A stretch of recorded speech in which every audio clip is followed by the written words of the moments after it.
Sekarang kita lanjutkan ke ahli dari pihak terkait. Siapa dulu? Pak Ruliandi atau Pak Prof. Aswanto? Pemohon dulu. Pihak terkait siapa yang menentukan kuasa hukumnya? Oh, Pak Ruliandi, silakan. Ya. Prof. Aswanto gongnya lagi ini. Silakan Pak Ruliandi. Waktunya 8 menit ya. Siap. Terima kasih Yang Mulia. Assalamualaikum warahmatullahi wabarakatuh. Waalaikumsalam. Yang Mulia Majelis Hakim Mahkamah Konstitusi. Di layar besar itu kelihatan sekali Pak Ruliandi cincinnya gede ya.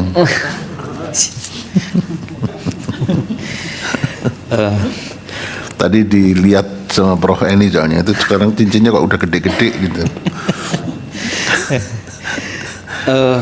Undang-undang Pilkada telah mengatur secara tegas dan jelas tentang berbagai cara penyelesaian serta forum yang telah ditunjuk dalam hal terjadinya sengketa, baik dalam tahapan penyelenggaraan dan setelah dilakukan pemilihan gubernur, bupati, dan wali kota. Maka dari itu penting harmonisasi pengaturan yang proporsional dan semangat penguatan kelembagaan yang profesional dalam penyelenggaraan pemilu gubernur, bupati, dan wali kota yang dilaksanakan secara konsisten pada masa pilkada serentak 2017, 2018, 2020 dan pilkada serentak 2024. Hal tersebut tentu mempedomani Undang-Undang Dasar 1945 amandemen khususnya pada ketentuan Pasal 22E ayat 5 yang menyatakan pemilihan umum diselenggarakan oleh suatu komisi pemilihan umum yang bersifat nasional, tetap, dan mandiri yang oleh putusan Mahkamah Konstitusi nomor 11 garis miring PUU garis datar 8 Romawi 2010 telah menempatkan KPU, Bawaslu, dan DKPP sebagai satu kesatuan fungsi penyelenggara pemilu yang dijamin pelaksanaannya dengan prinsip Rechtszekerheid, yaitu kepastian hukum. Oleh karena itu, putusan MK nomor 11 yang demikian akuo, ahli berpandangan setidaknya terhadap penyelenggara pemilu berpijak pada standar penyelenggara pemilu yang berdasarkan pada prinsip keadilan, yaitu keadilan dengan adanya integritas, kemudian berdasarkan kepastian hukum, imparsial dan adil, profesional dan independen, transparan dan terukur. Oleh karenanya, pelaksanaan tahapan pemilu yang dilaksanakan oleh ketiga organ tadi, KPU, Bawaslu, dan DKPP, adalah sebagai bentuk terintegrasinya saling pengawasan dalam prinsip standar penyelenggara pemilu yang profesional, independen, transparan sebagai satu kesatuan yang terikat dengan pengawasan checks and balances. It offering control bestand. Hal demikian sejalan dengan doktrin pemisahan cabang kekuasaan guna menghindari pemusatan kekuasaan dalam konteks penyelenggara pemilu yang merupakan een stelsel dus van checks and balances ak ik nog immer een dictatorial en ogenbrekendel max konsentrasi sebagaimana dikatakan oleh Krins Leroy. Menjadi pertanyaan ahli, apakah di dalam permohonan pemohon yang telah menguraikan terjadinya pelanggaran-pelanggaran pertama dimulai adanya pelanggaran TSM pada saat adanya warga pemilih yang tidak bisa menggunakan hak pilihnya dengan tidak bisa menunjukkan KTP meskipun telah membawa C6 undangan hadir, maka ahli berpendapat pada saat kejadian di TPS mestinya saksi-saksi memberikan keberatan yang disampaikan pada saat di tingkat TPS. Selanjutnya, apakah keberadaan penggunaan sarana prasarana yang mengarah yang dituduhkan kepada pihak terkait untuk menggunakan dana pokok pikiran DPRD Provinsi Sulawesi Tengah dan pemberian dukungan dana bansos yang diduga menguntungkan pihak terkait dapat dibenarkan secara yuridis formil, ahli berpendapat dana pokir harus sejalan dengan RKPD, yaitu Rencana Kerja Perangkat Daerah, RPJMD, Rencana Pembangunan Jangka Menengah Daerah, dan harus dianggarkan secara khusus saat penyusunan APBD dan mendapat persetujuan serta mengacu pada postur anggaran APBD yang mempedomani Permendagri nomor 86 tahun 2017. Manakala terjadi penyimpangan pengelolaan keuangan daerah yang diduga ada unsur yang menguntungkan pihak terkait, maka terlebih dahulu harus menjadi objek temuan penyimpangan pengelolaan keuangan daerah oleh audit BPK maupun audit BPKP atau inspektorat. Oleh karenanya belum terbuktinya adanya pembuktian audit keuangan BPK, BPKP maupun inspektorat, maka ahli berkeyakinan hal demikian belum dapat dikatakan ada penyimpangan terhadap dana pokok pikiran. Selanjutnya yang mulia, berkaitan dengan adanya dugaan yang disampaikan oleh pemohon dalam permohonan adanya penyimpangan dana bansos, maka ahli menilai berdasarkan praktek-praktek yang terjadi, kekuatan petahana sangat mempengaruhi kekuatan power untuk mempengaruhi adanya birokrasi termasuk program-program dari pemerintahan daerah. Oleh karena itu Undang-Undang Pilkada kalau kita renungkan bersama-sama secara mendalam, hakikat pasal 70, 71 bahkan 73 ya, itu lebih banyak ditujukan adresatnya kepada petahana, kepada calon incumbent, karena pembentuk undang-undang sangat memahami begitu riskannya kekuatan petahana untuk bisa menggunakan kekuasaannya dengan cara menggunakan program-program yang menguntungkan, dapat berupa bantuan sosial, dan juga menggunakan powernya untuk melakukan mutasi-mutasi yang sehingga itu bertujuan untuk menguntungkan dirinya pada saat itu mencalonkan diri sebagai calon kepala daerah. Ya, maka waktunya Pak Rudianti. Siap, yang mulia. Maka ahli melihat pihak terkait yang sudah ikut berkompetisi sejak tahun 2004 mendapatkan dukungan suara sebagai caleg kurang lebih 12.000 suara. Dia lanjutkan lagi 2009 mendapatkan suara sekitar 7.700 suara. 2014 punya modal suara 14.576 suara. 2019 begitu pula mendapatkan suara 9.517 dan pernah ikut dalam kompetisi di Sulawesi di Parigini Pilkada 2018. Itu menjadi modal kuat untuk selalu dia berdekatan dengan masyarakat pemilih dan tidak menutup kemungkinan hasil komunikasi yang baik yang didasarkan pada adanya kewajiban-kewajiban pihak terkait ketika menduduki sebagai DPRD bisa menjadi basis dukungan yang solid kepada para pemilih yang akhirnya bisa mendapatkan perolehan suara terbanyak. Oleh karenanya dugaan terhadap pihak terkait untuk menggunakan ASN dan juga perangkat-perangkat daerah sangat sulit untuk dicermati kebenarannya, mengingat posisinya bukanlah sebagai calon petahana. Terakhir yang mulia, berkaitan dengan isu putusan pengadilan ini, ahli berpendapat mesti ada beyond reasonable doubt, mesti ada suatu keyakinan yang dimaksud adalah terintegrasi dalam satu kesatuan penyelenggara pemilu, yaitu memastikan apakah KPU sudah profesional dalam memasukkan pasangan calon terakhir amrullah ke dalam pasangan itu atas putusan pengadilan tinggi, tentu berdasarkan pada ketentuan pasal 154 yang memberikan pilihan yang didasarkan pada limitasi waktu tahapan, yaitu tidak boleh lebih dari 30 hari pemungutan suara dan berakhir antara pengadilan tinggi maupun pengadilan Mahkamah Agung. Demikian yang mulia. Baik. Assalamualaikum warahmatullahi wabarakatuh. Waalaikumsalam. Terima kasih. Terakhir Prof. Aswanto, saya persilakan, waktunya sama 8 menit.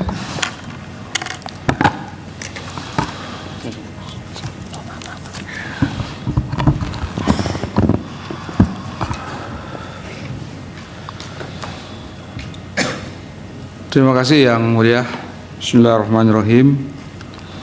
Assalamualaikum warahmatullahi wabarakatuh. Selamat sore. Selamat sore, salam sejahtera untuk kita semua. Om Swastiastu, Namo Buddhaya. Yang saya sangat hormati Majelis Panel Hakim, Yang Mulia Bapak Profesor Arif Hidayat, Yang Mulia Prof. Eni, dan Yang Mulia Pak Prof. Anwar Usman.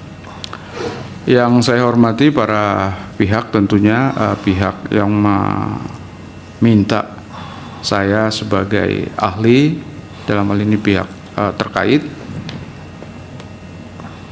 Kemudian saya hormati juga pihak termohon, tentu bersama ahli yang dihadirkan, pihak pemohon, ahli dan saksinya, dan saya kira juga yang saya sangat hormati adalah KPU, mohon maaf, Bawaslu sebagai pemberi keterangan, dan seluruh hadirin yang saya hormati.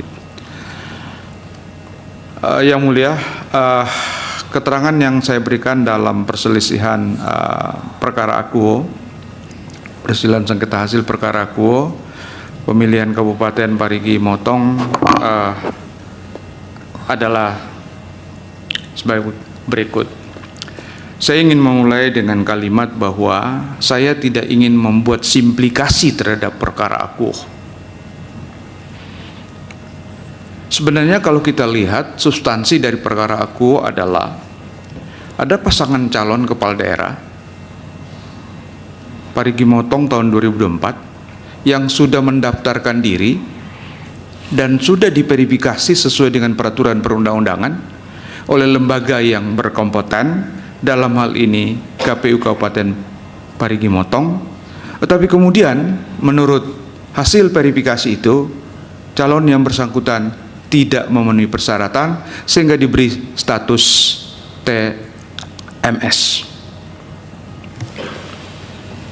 Undang-undang Pemilu juga memberikan mekanisme kalau terjadi hal seperti itu, maka pihak yang dirugikan bisa mengajukan sengketa administrasi. Sengketa administrasi akuo itu menjadi kewenangan Bawaslu. Itulah sebabnya pihak yang dirugikan tadi mengajukan keberatan kepada Bawaslu, keberatan terhadap keputusan KPU yang menetapkan dirinya atau pasangannya sebagai pasangan yang tidak memenuhi persyaratan. Undang-undang juga sudah menentukan bagaimana proses dan mekanisme yang harus dilakukan Bawaslu untuk menentukan apakah laporan itu berdasar atau tidak, beralasan atau tidak, terbukti atau tidak. Dari hasil kajian Bawaslu, ternyata memang apa yang diputuskan oleh KPU itu sesuai dengan yang apa adanya. Dengan kata lain, keputusan KPU itu oleh Bawaslu diamini sebagai suatu keputusan yang benar. Lalu kemudian masih ada upaya hukum yang diberikan oleh Undang-Undang Pemilu kalau terjadi hal seperti itu, yaitu melakukan gugatan terhadap keputusan KPU itu ke Peradilan Tata Usaha Negara. Dilakukanlah gugatan itu ke Peradilan Tata Usaha Negara Tinggi Makassar. Kalau kita lihat apa yang menjadi alasan atau pertimbangan hukum sehingga Peradilan Tata Usaha Negara Makassar mengatakan bahwa putusan KPU itu keliru, sehingga diperintahkan untuk merubah putusannya dan memasukkan yang bersangkutan yang tadinya TMS kemudian menjadi MS. Apa yang menjadi dasar? Dasarnya petun adalah mereka menghitung bahwa hitungan menurut versi petun itu sudah memenuhi persyaratan 5 tahun, masa jeda 5 tahun sejak menjalani. Tentu ada hitung-hitungannya. Hitungannya adalah tadi, mana hitungannya tadi Mas? Ada hitungannya tadi. Nah, hitungannya tadi adalah tanggal 23 September 2019 lalu dikurangi 45 hari 40 hari sehingga jatuhnya adalah 23 3 September tahun 2024. Penetapan itu tanggal 22. Nah, 22 itu yang menjadi perhitungannya Petun, sehingga Petun menganggap ini sudah tidak ada masalah. Dari sinilah menurut saya yang mulia perdebatan itu muncul. Menurut pasal ini catatan saya terbongkar tadi ini. Nah, menurut pasal 154 ayat 12 Undang-Undang Nomor 10 tahun 2016 pasal 154 ayat 12, KPU Provinsi, KPU Kabupaten Kota wajib menindaklanjuti putusan Pengadilan Tinggi Tata Usaha Negara atau putusan Mahkamah Agung. Beranikah KPU untuk tidak patuh terhadap perintah undang-undang?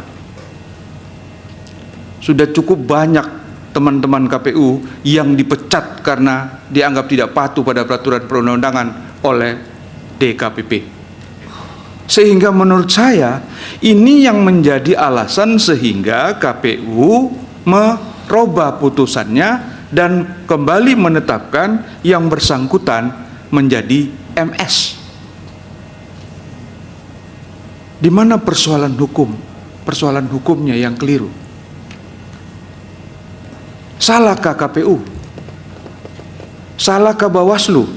Salahkah yang bersangkutan untuk mengajukan upaya hukum? Enggak ada yang salah. Oleh sebab itu menurut saya apa yang dilakukan oleh para yang mulia hakim Mahkamah Konstitusi untuk menunda keberlakuan pasal 158 dalam perkara akuo itu bisa kita katakan bahwa kejadian khusus yang dianggap sebagai alasan untuk menunda 158 itu sudah terbukti tidak benar. Dengan kata lain, sesuai dengan putusan-putusan mahkamah yang berkaitan dengan hal seperti itu, berkaitan dengan penundaan pasal 158, mestinya kembali ke pasal 158 bahwa permohonan akuo ini adalah permohonan yang tidak dapat diterima karena pemohonnya tidak mempunyai kedudukan hukum untuk mengajukan permohonan karena selisih antara pemohon dengan pihak terkait sangat jauh, melebihi ambang batas sebagaimana ditentukan dalam pasal 158 ayat 2. Yang mulia, lebih lagi bahwa yang dianggap berhadapan dengan hukum itu adalah pasangan calon yang bukan pemenang.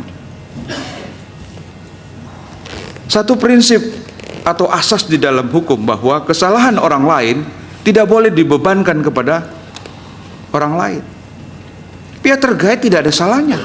Dia sudah dipilih, dia sudah mengeluarkan energi yang begitu besar, mulai dari mencari dukungan partai sampai dia terpilih, itu luar biasa energi yang keluar. Lalu tiba-tiba dia harus hukum karena kesalahan yang dilakukan oleh pihak lain. Saya kira ini perlu kita pikirkan bersama dan tentu mungkin perlu kita memperbaiki regulasi-regulasi yang bisa mengakibatkan terjadi debatable sehingga ke depan tidak terjadi hal-hal seperti itu. Apakah kita harus menapikan masyarakat yang berbondong-bondong ke TPS untuk memberikan hak suaranya? Dalam konsep hak asasi manusia, satu suara tidak boleh diabaikan. Saya kira itu yang saya sampaikan yang mulia. Lebih dan kurangnya saya mohon maaf. Wabillahi taufiq wal hidayah. Assalamualaikum warahmatullahi wabarakatuh. Waalaikumsalam. Dari pihak terkait ada yang mau diperdalam atau sudah cukup? Sedikit yang mulia. Silakan. Ya. Apa yang disampaikan oleh ahli itu sebagian sudah juga kami masukkan dalam keterangan pihak terkait di halaman 13 angka Romawi 2.3 dan angka Romawi 2.4 berkenaan dengan isu berkenaan putusan pengadilan akuo yang telah memiliki kekuatan hukum mengikat. Dalam pada itu terhadap putusan PT Tun dimaksud, pihak terkait mengutip pendapat Mahkamah Konstitusi. Ya, ini pertanyaannya apa? Iya. Kalau pernyataan kepada kita nggak perlu. Oh ya, kalau begitu tidak ada pertanyaan dari Ya, kami untuk itu ahli. kepada ahli. Iya, iya. Saya hanya memberikan pendalaman sedikit. Iya, saya sudah baca itu. Iya, oh iya. Keterangan Terima kasih, pihak Mulia. terkait. Cukup, Yang Mulia. Ya, cukup ya. Dari Pak Mohan? Ya, makasih Yang Mulia. Saya coba bertanya ke ahli terkait dengan tadi pernyataan ahli menyatakan bahwa menerima putusan PT Tun adalah suatu yang sesuai dengan undang-undang. Nah, yang kita ketahui bahwa pasal 154 ayat 7 dan 8 bahwa putusan PT Tun itu bisa diajukan upaya kasasi.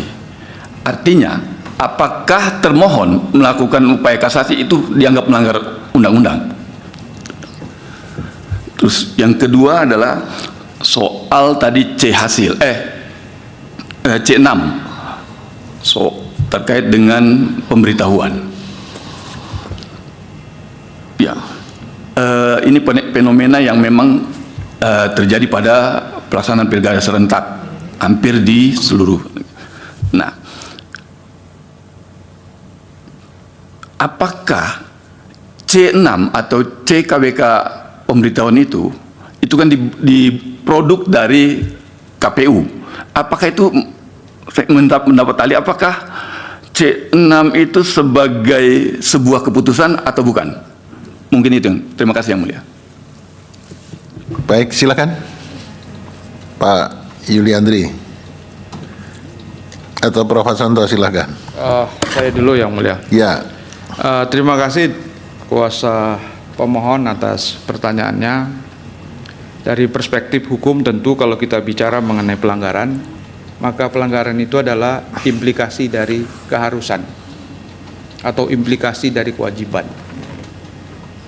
Apakah upaya hukum itu adalah kewajiban?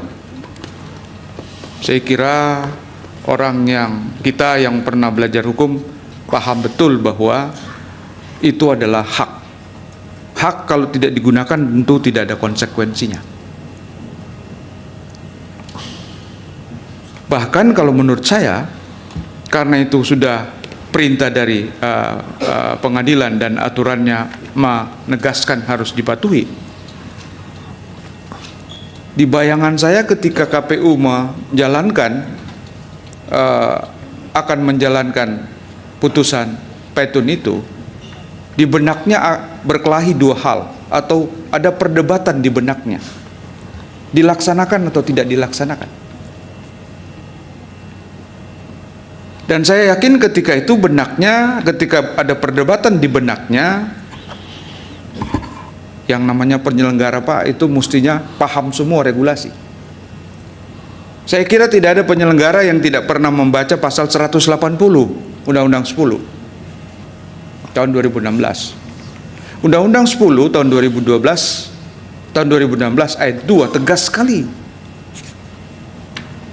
Kalau KPU dalam hal ini penyelenggara dalam hal ini KPU tidak meloloskan orang yang semestinya diloloskan, penjara ancamannya Pak. Bukan kurungan Pak, penjara Pak. Itulah sebabnya menurut saya kita tidak bisa mengatakan bahwa KPU melakukan pelanggaran karena tidak melakukan upaya hukum dalam bentuk kasasi. Nah, tetapi mungkin ke depan saya paham apa yang ada di pikiran Bapak. Ya, memang karena tindakan tidak melakukan haknya itu bukan kewajiban Pak. Tidak melakukan haknya itu, tidak menunaikan haknya itu, ada hak orang lain yang terganggu. Siapa sebenarnya yang terganggu haknya? Yang terganggu haknya, kalau ada yang mau terganggu haknya, bukan pemohon. Yang terganggu haknya itu adalah yang kalah. Nah sekarang sudah kalah. Kalau misalnya pemohon mengatakan kalau tidak ada pasangan calon itu, mungkin perolehan suara kami bisa bertambah. Ya kita hitung saja. Berapa suara yang diperoleh pemohon, berapa suara yang diperoleh oleh yang akan didiskualifikasi. Apakah kalau ditambah bisa mengalahkan yang menang? Itu artinya implikasi kepada pemohon tidak ada secara langsung. Saya kira demikian yang mulia. Ya, baik. Tadi saya kelupaan, termohon ada yang mau disampaikan ke sebelum Ada dijawab yang mulia. Pak Rulianti. Ada? Ya, Ya. saya ke Prof. Swanto juga yang mulia. Ya. Kalau kita baca di keputusan kasasi nomor 34 tanggal 30 Januari tahun 2020, di situ dinyatakan bahwa terdakwa dinyatakan bersalah dihukum selama 4 bulan. Faktanya berdasarkan penjelasan lapas di sidang PT Tun dan di Bawaslu juga, bahwa Amrullah atau terdakwa telah menjalani masa penahanan itu selama 4 bulan 7 hari.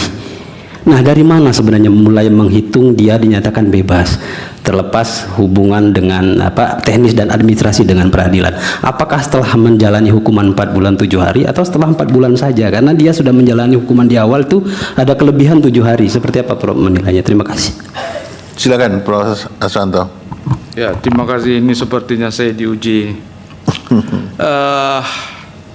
Dalam perspektif pidana, itu sangat tergantung pada amar putusan pengadilan. Ya. Ada amar putusan pengadilan yang secara tegas mengatakan ketika seseorang misalnya dalam amarnya dijatuhi hukuman 1 tahun, kalau amarnya mengatakan dihitung sejak penahanannya, maka penahanannya juga itu adalah bagian dari yang pidananya itu. Sehingga kalau seperti tadi, ya sudah lebih mestinya kan, lebih dari yang semestinya dijalani. Kalau memang amarnya mengatakan bahwa hukuman itu dihitung sejak penahanan, atau termasuk yang ketika melakukan menjalani penahanan itu adalah bagian dari hukuman.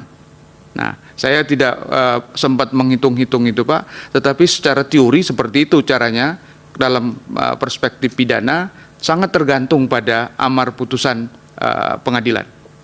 Demikian Pak. Baik, terima kasih Prof. Aswanto. Pak Rulianti, terakhir untuk para ahli. Ya, terima kasih yang mulia. Jadi, apakah KPU salah kalau KPU tidak melakukan upaya hukum kasasi? KPU wajib melaksanakan peraturan perundang-undangan. Pasal 154 ayat 12 dikatakan KPU provinsi atau KPU kabupaten kota wajib menindaklanjuti putusan pengadilan tinggi atau putusan Mahkamah Agung mengenai keputusan tentang penetapan pasangan calon sepanjang tidak melewati tahapan paling lambat 30 hari sebelum hari pemungutan suara. Putusan ini tanggal 28 Oktober, sedangkan pemungutan suara tanggal 27 November. Jadi KPU mempertimbangkan limitasi waktu dan undang-undang memberikan pilihan karena frasenya adalah atau. Putusan pengadilan tinggi, tata usaha negara, atau putusan Mahkamah Agung. Dan memang kalau kita bicara tentang peradilan di dalam pemilu itu banyak yang harus tidak dilakukan sama dengan peradilan umum pada umumnya, perkara-perkara pada umumnya. Contoh misalnya pengadilan Tun tidak diberi kewenangan. Ya, ini menimbulkan asumsi bahwa sebetulnya yang diinginkan oleh pembentuk undang-undang adalah bagaimana efektivitas, efisiensi, karena ada limitasi waktu yang harus ditempuh oleh KPU. Kalau KPU tidak profesional, maka KPU akan dikenakan sanksi etik. Bahkan tadi sudah disampaikan Prof. Aswanto juga ada ancaman pidananya Kalau perintah amar putusannya adalah memerintahkan untuk mencabut dan menerbitkan keputusan KPU dengan mengakomodir nama pasangan calon itu, maka perintah tersebut harus dipenuhi sebagai pemenuhan hak untuk dipilih. Dan MK menjaga betul tentang hak untuk dipilih dan hak untuk memilih. Nah, ini adalah pilihan yang harus ditempuh oleh KPU karena KPU punya prinsip presumptio justia causa. Dia harus menganggap benar keputusan itu sepanjang ini adalah bersumber dari putusan pengadilan.